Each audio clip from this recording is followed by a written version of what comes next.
അമൃത് Veni life quit presents daily news സായാഹ്ന വാർത്തകൾ powered by Pulimoottil silks KSFE in association with Joyalukkas. ഇത്തവണ first അടിക്കില്ലേ നമ്മള്?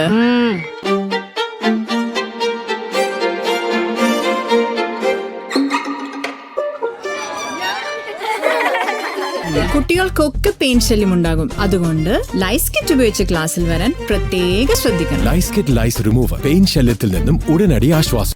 നമസ്കാരം, ഞാൻ നീതു കൃഷ്ണ. ഡെയിലി ന്യൂസിന്റെ സായാഹ്ന വാർത്തകളിലേക്ക് സ്വാഗതം. ഇന്ന് ഓഗസ്റ്റ് 28 വ്യാഴാഴ്ച. പ്രധാനമന്ത്രി നരേന്ദ്രമോദി വോട്ട് കള്ളൻ തന്നെയാണെന്ന് ലോക്സഭാ പ്രതിപക്ഷ നേതാവ് രാഹുൽ ഗാന്ധി. BJP എത്ര പ്രതിഷേധിച്ചാലും അത് പറഞ്ഞുകൊണ്ടിരിക്കുമെന്നും വോട്ട് മോഷ്ടിച്ച് തന്നെയാണ് മോദിയും BJPയും തുടർച്ചയായി അധികാരത്തിൽ വരുന്നതെന്നും അദ്ദേഹം പറഞ്ഞു. രാജ്യത്ത് പല തെരഞ്ഞെടുപ്പുകളിലായി നടന്ന അട്ടിമറിയുടെ കൂടുതൽ തെളിവുകൾ വൈകാതെ പുറത്തുവിടുമെന്നും ബീഹാറിൽ വോട്ടർ അധികാർ യാത്രയുടെ ഭാഗമായ റാലിയിൽ സംസാരിക്കവേ അദ്ദേഹം പറഞ്ഞു. ലോക്സഭാ തെരഞ്ഞെടുപ്പിലും ഹരിയാന നിയമസഭാ തെരഞ്ഞെടുപ്പിലും നടന്ന വോട്ട് മോഷണത്തിന്റെ വിവരങ്ങളാണ് ഉടൻ പുറത്തുവിടുകയെന്നും അദ്ദേഹം കൂട്ടിച്ചേർത്തു. താമരശ്ശേരി ചുരത്തിൽ അപകട ഭീഷണി ശക്തമായതോടെ ഗതാഗതം നിരോധിച്ചു. കഴിഞ്ഞ ദിവസം മണ്ണിടിഞ്ഞു വീണ ഭാഗത്ത് വീണ്ടും ഇടിച്ചിൽ നടക്കുന്നതിനാൽ ചുരം വഴി ഇനി ഒരറിയിപ്പുണ്ടാകുന്നതുവരെ ഗതാഗതം പൂർണ്ണമായും നിരോധിച്ചതായി താമരശ്ശേരി DYSP അറിയിച്ചു. കൂടാതെ അടിവാരത്തും ലക്കിടിയിലും വാഹനങ്ങൾ തടയുമെന്നും DYSP അറിയിച്ചു. കോഴിക്കോട് ഭാഗത്തു നിന്നും വയനാട്ടിലേക്കുള്ള വാഹനങ്ങൾ താമരശ്ശേരി ചുങ്കത്ത് നിന്നും പോലീസ് കുറ്റ്യാടി വഴി തിരിച്ചുവിടുകയാണ്. എറണാകുളം, തൃശൂർ, കോഴിക്കോട്, വയനാട്, കണ്ണൂർ, കാസർഗോഡ് ജില്ലകളിൽ ഇന്ന് ഓറഞ്ച് അലർട്ട്. വടക്ക് പടിഞ്ഞാറൻ ബംഗാൾ ഉൾക്കടലിന് മുകളിൽ ഒഡീഷ തീരത്തിനു സമീപം രൂപപ്പെട്ട ന്യൂനമർദ്ദം ഒഡീഷയ്ക്ക് മുകളിൽ കരകയറി. പുതിയൊരു ന്യൂനമർദ്ദത്തിനു കൂടെ സാധ്യതയുണ്ടെന്നാണ് കാലാവസ്ഥാ വിദഗ്ധർ വിലയിരുത്തുന്നത്. കാസർഗോഡ് കർണാടക അതിർത്തിയായ തലപ്പാടിയിലുണ്ടായ വാഹനാപകടത്തിൽ 5 പേർ മരിച്ചതായി റിപ്പോർട്ട്. അമിതവേഗത്തിലെത്തിയ കർണാടക RTC ബസ് നിയന്ത്രണം വിട്ട് ബസ് കാത്തിരിപ്പ് കേന്ദ്രത്തിലേക്ക് ഇടിച്ചു കയറുകയായിരുന്നു. ബസിന്റെ ബ്രേക്ക് പോയതാണ് അപകട കാരണം. ബസ് കാത്തിരിപ്പ് കേന്ദ്രത്തിൽ നിന്നവരാണ് മരിച്ചതെന്നാണ് പ്രാഥമിക വിവരം ലഭിച്ചിരിക്കുന്നത്. ബസ്സിലുണ്ടായിരുന്ന ആൾക്കാർക്കും പരിക്കേറ്റിട്ടുണ്ട്.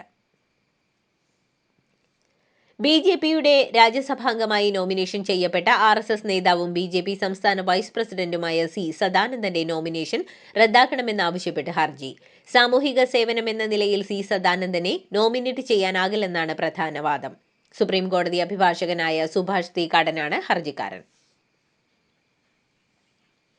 അയ്യപ്പ സംഗമം രാഷ്ട്രീയ നാടകമെന്ന് BJP സംസ്ഥാന അധ്യക്ഷൻ രാജീവ് ചന്ദ്രശേഖർ. സംഗമത്തിന് സ്റ്റാലിനെ ക്ഷണിച്ചതിനാണെന്നും സ്റ്റാലിൻ എപ്പോഴാണ് അയ്യപ്പ ഭക്തനായതെന്നും ഹിന്ദു വോട്ട് കിട്ടാനാണോ അയ്യപ്പ സംഗമം നടത്തുന്നതെന്നും രാജീവ് ചന്ദ്രശേഖർ ചോദിച്ചു. മുഖ്യമന്ത്രിയുടെ വിമർശനത്തിന് വാർത്താ സമ്മേളനത്തിൽ മറുപടി പറയുകയായിരുന്നു BJP സംസ്ഥാന അധ്യക്ഷൻ. കേരളത്തെക്കുറിച്ച് അറിയില്ലെന്ന ആക്ഷേപത്തിന് താൻ രാഷ്ട്രീയ വിദ്വാനാണെന്ന് പറഞ്ഞിട്ടില്ലെന്നും രാജീവ് ചന്ദ്രശേഖർ മറുപടി നൽകി. വടകരയിൽ ഷാഫി പറമ്പിൽ MPയെ തടഞ്ഞ കേസിൽ 11 DYFI പ്രവർത്തകർ അറസ്റ്റിൽ. ബ്ലോക്ക് ഭാരവാഹികൾ അടക്കമുള്ളവരെയാണ് പോലീസ് അറസ്റ്റ് ചെയ്തത്. നിലവിൽ ഇവരെ സ്റ്റേഷൻ ജാമ്യത്തിൽ വിട്ടു. ഇന്നലെ ഉച്ചയ്ക്ക് ശേഷമാണ് ഷാഫി പറമ്പിൽ MPയെ വടകരയിൽ DYFI പ്രവർത്തകർ തടഞ്ഞത്. ഷാഫി പറമ്പിലിനെ DYFI പ്രവർത്തകർ വഴിയിൽ തടഞ്ഞ സംഭവത്തിൽ പ്രതിഷേധിച്ച് ഇന്നലെ രാത്രി യൂത്ത് കോൺഗ്രസ് നടത്തിയ ക്ലിഫ് ഹൌസ് മാർച്ചിൽ പങ്കെടുത്ത പ്രവർത്തകർക്കെതിരെ വധശ്രമം ഉൾപ്പെടെയുള്ള വകുപ്പുകൾ ചുമത്തി പോലീസ് കേസെടുത്തു. 28 പേർക്കെതിരെയാണ് മ്യൂസിയം പോലീസ് കേസെടുത്തത്. പോലീസിനെതിരെ തീപ്പന്തം എറിഞ്ഞു അപായപ്പെടുത്താൻ ശ്രമിച്ചതിനാണ് കേസ്. കേസിൽ അറസ്റ്റിലായ 3 യൂത്ത് കോൺഗ്രസ് പ്രവർത്തകരെ റിമാൻഡ് ചെയ്തു. രാഹുൽ മാങ്കൂട്ടത്തിലിനെതിരായ കേസിന്റെ അന്വേഷണ സംഘത്തിൽ സൈബർ വിദഗ്ധരെയും ഉൾപ്പെടുത്തും. ടീം അംഗങ്ങളെ 2 ദിവസത്തിനുള്ളിൽ തീരുമാനിക്കും. ആദ്യഘട്ടത്തിൽ റിനി ജോർജ്, അവന്തിക ഹണി എന്നിവരുടെ മൊഴിയെടുക്കാനാണ് തീരുമാനം.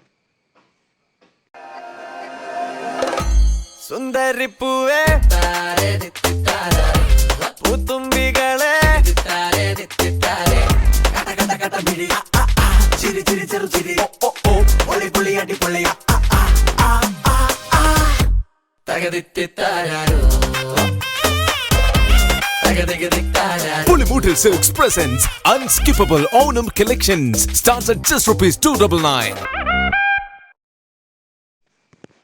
അവിശ്വാസ പ്രമേയത്തിലൂടെ LDFന് ഭരണം നഷ്ടമായ കൂത്താട്ടുകുളം നഗരസഭയിൽ ചെയർപേഴ്സൺ സ്ഥാനത്തേക്ക് നാളെ തെരഞ്ഞെടുപ്പ് നടക്കും. CPM അംഗമായി വിജയിച്ച ശേഷം കോൺഗ്രസ് പക്ഷത്തേക്ക് കൂറുമാറിയ വിമത കല രാജുവിനെയാണ് ചെയർപേഴ്സൺ സ്ഥാനത്തേക്ക് UDF സ്ഥാനാർത്ഥിയായി നിശ്ചയിച്ചിരിക്കുന്നത്.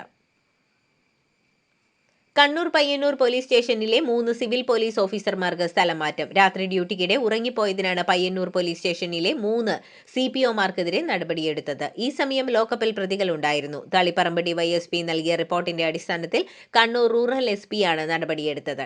ഇക്കഴിഞ്ഞ തിങ്കളാഴ്ച രാത്രിയിലായിരുന്നു സംഭവം. പാറാവ് ഡ്യൂട്ടിക്കിടെയുണ്ടായിരുന്ന പോലീസുകാർ ഉറങ്ങിപ്പോയെന്നാണ് അധികൃതർ പറയുന്നത്. മഹാത്മാ അയ്യൻകാളിയുടെ 162ാം ജന്മദിനാഘോഷം സംസ്ഥാന സർക്കാരിന്റെയും വിവിധ സംഘടനകളുടെയും നേതൃത്വത്തിൽ ഇന്ന് സംസ്ഥാനത്തുടനീളം വിപുലമായി നടന്നു. കേരളത്തിലെമ്പാടും വിവിധ അനുസ്മരണ പരിപാടികളാണ് നടക്കുന്നത്. സഞ്ചാര സ്വാതന്ത്ര്യത്തിനു വേണ്ടി അയ്യങ്കാളി നടത്തിയ വില്ലുവണ്ടി സമരം അടക്കമുള്ള ഐതിഹാസിക പോരാട്ടങ്ങൾ കേരള ചരിത്രത്തിലെ തിളക്കമാർന്ന അധ്യായങ്ങളാണ്. കേരളത്തെ നിക്ഷേപ സൗഹൃദ സംസ്ഥാനമാക്കി മാറ്റാനുള്ള നീക്കങ്ങൾക്ക് നേതൃത്വം കൊടുക്കാൻ ആഗ്രഹമുണ്ടെന്ന് ശശി തരൂർ. ഇതിനായി നിക്ഷേപക സംരക്ഷണ നിയമം പാസാക്കണമെന്നും തരൂർ നിർദ്ദേശിച്ചു. ദ ഇക്കണോമിക് ടൈംസ് ദിനപത്രത്തിലെ ലീഡേഴ്സ് ഫോറം പരിപാടിയിലാണ് ശശി തരൂരിന്റെ ഈ പ്രസ്താവന. സംസ്ഥാനത്ത് ഒരാൾക്ക് കൂടി അമീബിക് മസ്തിഷ്ക ജ്വരം സ്ഥിരീകരിച്ചു. കോഴിക്കോട് പെരുമണ്ണ സ്വദേശിയായ 45-കാരിക്കാണ് രോഗം. മെഡിക്കൽ കോളേജിൽ ചികിത്സയിലുള്ള രോഗിയുടെ ആരോഗ്യനില ഗുരുതരമല്ല. രോഗം സ്ഥിരീകരിച്ച യുവതിയുടെ വീട്ടുകിണറിലെ വെള്ളം പരിശോധനയ്ക്ക് അയച്ചു. നവരാത്രി പ്രമാണിച്ച് കൂടുതൽ സ്പെഷ്യൽ ട്രെയിനുകൾ അനുവദിക്കാൻ സംസ്ഥാനത്തെ റെയിൽവേ ചുമതലയുള്ള മന്ത്രി വി അബ്ദുറഹിമാനും റെയിൽവേ അധികൃതരുമായി നടത്തിയ ചർച്ചയിൽ ധാരണയായി. യാത്രക്കാരുടെ സൗകര്യാർത്ഥം സ്പെഷ്യൽ ട്രെയിനുകളുടെ സമയം സംബന്ധിച്ച് മുൻകൂട്ടി അറിയിപ്പും നൽകും. മലപ്പുറം നഗരസഭയിൽ വോട്ടർ പട്ടികയിൽ വ്യാപകമായ ക്രമക്കേടെന്ന് UDF ആരോപണം. പൊളിച്ചുമാറ്റിയ വീടിന്റെ നമ്പറിലടക്കം ഉദ്യോഗസ്ഥർ വോട്ടുകൾ ചേർത്തു നൽകുകയാണെന്നാണ് UDF പരാതി. മലപ്പുറം നഗരസഭയിലെ വാർഡ് 22 ചീനിത്തോട് പ്രദേശത്തു നിന്ന് മാത്രം 122 വോട്ടുകൾ ഇത്തരത്തിൽ അനധികൃതമായി ചേർത്തിട്ടുണ്ടെന്നാണ് UDF ആരോപണം. തിരുവനന്തപുരം ജനറൽ ആശുപത്രിയിൽ ചികിത്സാ പിഴവിനെ തുടർന്ന് യുവതിയുടെ നെഞ്ചിൽ ട്യൂബ് കുടുങ്ങിയ സംഭവത്തിൽ ജില്ലാ മെഡിക്കൽ ഓഫീസർ ജനറൽ ആശുപത്രി അധികൃതരോട് റിപ്പോർട്ട് തേടി. അതേസമയം ചികിത്സാ പിഴവ് സംബന്ധിച്ച ഡോക്ടർ വിദഗ്ധ ചികിത്സയ്ക്കായി പണവും നൽകിയെന്ന് സുമയ്യയുടെ ബന്ധു വ്യക്തമാക്കി. പേരാമ്പ്ര ആവളയിലുണ്ടായ തെരുവുനായ ആക്രമണത്തിൽ 5 പേർക്ക് പരിക്കേറ്റു. ഇന്നലെ രാത്രി 8 മണിയോടെയാണ് സംഭവം നടന്നത്. കൺസ്യൂമർ ഫെഡിൽ അരിയിറക്കാൻ ലോഡുമായി എത്തിയ തമിഴ്നാട് സ്വദേശി ശിവ, ആവള വടക്കേക്കാവനൂർ സ്വദേശികളായ ശങ്കരൻ, നദീറ, മുഹമ്മദ് സാലിഹ് അയന എന്നിവരെയാണ് നായ ആക്രമിച്ചത്. ഇവരെ പേരാമ്പ്ര താലൂക്ക് ആശുപത്രിയിൽ പ്രവേശിപ്പിച്ച് പ്രാഥമിക ചികിത്സ നൽകി. പത്തനംതിട്ട അച്ചൻകോവിൽ ആറ്റിൽ ഒഴുകിൽപ്പെട്ട് കാണാതായ 2ാമത്തെ വിദ്യാർത്ഥിയുടെ മൃതദേഹവും കണ്ടെത്തി. നബീൽ നിസാം എന്ന 9ാം ക്ലാസ്സുകാരനാണ് മരിച്ചത്. ചൊവ്വാഴ്ച ഉച്ചയോടെ കല്ലറക്കടവിലാണ് അപകടമുണ്ടായത്. ഒഴുക്കിൽപ്പെട്ട പത്തനംതിട്ട ചിറ്റൂർ സ്വദേശി അജ്സൽ അജ്ജി എന്ന വിദ്യാർത്ഥിയുടെ മൃതദേഹം ചൊവ്വാഴ്ച തന്നെ കണ്ടെത്തിയിരുന്നു.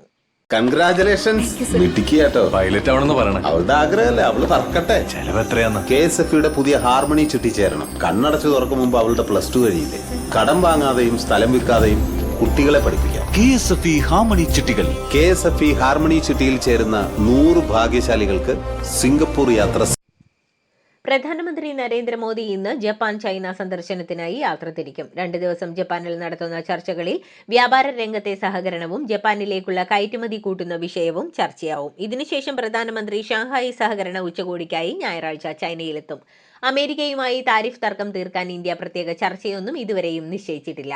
ബ്രിക്സ് രാജ്യങ്ങൾ ഇക്കാര്യത്തിൽ എന്തു ചെയ്യണമെന്ന ആലോചന ഇന്ത്യക്കും റഷ്യയ്ക്കും ചൈനയ്ക്കുമിടയിലും നടക്കുമെന്നാണ് വിലയിരുത്തലുകൾ.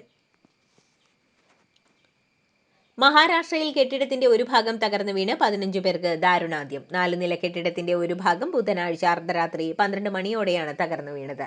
പാൽഘർ ജില്ലയിലാണ് സംഭവം. 13 വർഷം പഴക്കമുള്ള കെട്ടിടമാണ്. തകർന്നു വീഴുന്നതിന്റെ തൊട്ടു മുൻപ് 1 വയസ്സുകാരിയുടെ ജന്മദിനാഘോഷ പരിപാടികൾ നടന്നിരുന്നു. ആ കുഞ്ഞും മരിച്ചവരിൽ ഉൾപ്പെടുന്നു.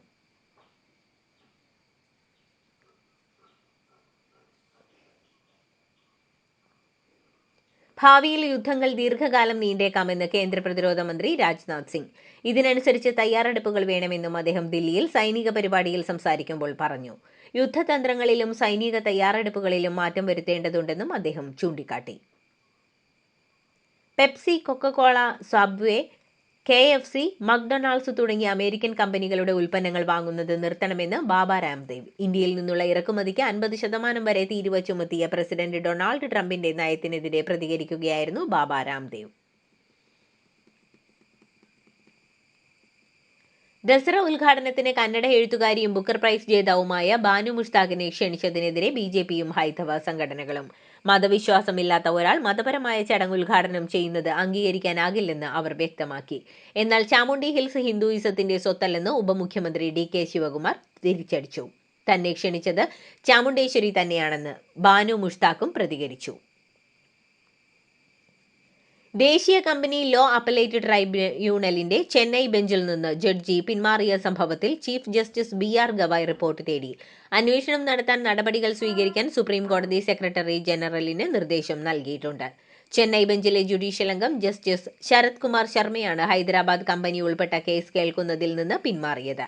പാപ്പരത്ത ഹർജിയുമായി ബന്ധപ്പെട്ട കേസിൽ അനുകൂല വിധിക്കായി ഉന്നത ജുഡീഷ്യറിയിലെ ബഹുമാന്യനായ അംഗം ഇടപെട്ടതായി ജസ്റ്റിസ് ശർമ്മ വെളിപ്പെടുത്തിയിരുന്നു. പാകിസ്ഥാനിൽ നിന്നുള്ള ഭീകരവാദികൾ നേപ്പാൾ വഴി നുഴഞ്ഞുകയറിയെന്ന രഹസ്യ വിവരത്തിന്റെ അടിസ്ഥാനത്തിൽ ബീഹാറിൽ സംസ്ഥാന വ്യാപക ജാഗ്രതാ നിർദ്ദേശം പുറപ്പെടുവിച്ച പോലീസ്. ജെയ്ഷെ മുഹമ്മദിന്റെ അംഗങ്ങളെന്ന് കരുതുന്ന 3 പേരാണ് ബീഹാറിലേക്ക് കടന്നത്. ജമ്മു കാശ്മീരിലെ ബന്ദിപ്പോര ജില്ലയിലെ ഗുരേസ് സെക്ടറിൽ നിയന്ത്രണ രേഖ കടന്ന് നുഴഞ്ഞുകയറാൻ ശ്രമിച്ച 2 ഭീകരരെ ഇന്ത്യൻ സൈന്യം വെടിവെച്ചു കൊന്നു. സുരക്ഷാ സേന മേഖലയിൽ വ്യാപകമായ തെരച്ചിൽ നടത്തുകയാണ്. വലിയ ആയുധ ശേഖരവുമായാണ് ഭീകരർ നുഴഞ്ഞുകയറാൻ ശ്രമിച്ചതെന്നും 5ഓളം ഭീകരർ ഇപ്പോഴും ഒളിച്ചിരിക്കുന്നുണ്ടെന്നും സൈന്യം സംശയിക്കുന്നുണ്ട്. ബലൂചിസ്ഥാനിലെ റെക്കോഡിക് ഖനിയുടെ വികസനത്തിനായി $100 ദശലക്ഷം വായ്പാ അപേക്ഷയുമായി പാകിസ്ഥാൻ അമേരിക്കയെ സമീപിച്ചു. അമേരിക്കയിലെ എക്സ്പോർട്ട് ഇമ്പോർട്ട് ബാങ്കിലാണ് അപേക്ഷ സമർപ്പിച്ചത്. ചെമ്പ് സ്വർണ്ണ ഖനിയിൽ സംസ്കരണ പ്ലാന്റും സംഭരണത്തിനുള്ള സൗകര്യവും വൈദ്യുതി ഉൽപാദനവും ഗതാഗതത്തിനുള്ള അടിസ്ഥാന സൗകര്യങ്ങളും ഒരുക്കാനാണ് ശ്രമം. അടുത്ത കാലത്തൊന്നും ക്രിക്കറ്റിൽ നിന്ന് വിരമിക്കാൻ ഉദ്ദേശമില്ലെന്ന് വ്യക്തമാക്കി ഇന്ത്യൻ പേസർ മുഹമ്മദ് ഷമി. താൻ വിരമിക്കൽ പ്രഖ്യാപിച്ചതുകൊണ്ട് ആർക്കാണ് ഗുണം കിട്ടുകയെന്നും ക്രിക്കറ്റ് ആസ്വദിക്കുന്നിടത്തോളം കാലം രാജ്യാന്തര ക്രിക്കറ്റിലും ആഭ്യന്തര ക്രിക്കറ്റിലും തുടരുമെന്നും ഷമി വ്യക്തമാക്കി. വിരമിക്കൽ വാർത്തകളോട് പ്രതികരിക്കുകയായിരുന്നു മുഹമ്മദ് ഷമി. ഇതോടുകൂടി ഡെയിലി ന്യൂസിന്റെ ഇന്നത്തെ സായാഹ്ന വാർത്തകൾ സമാപിക്കുന്നു. ഡെയിലി ന്യൂസിനു വേണ്ടി വാർത്തകൾ വായിച്ചത് നീതു കൃഷ്ണ. DailyNewsLive.in വാർത്തകൾ വിരൽ തുമ്പിൽ.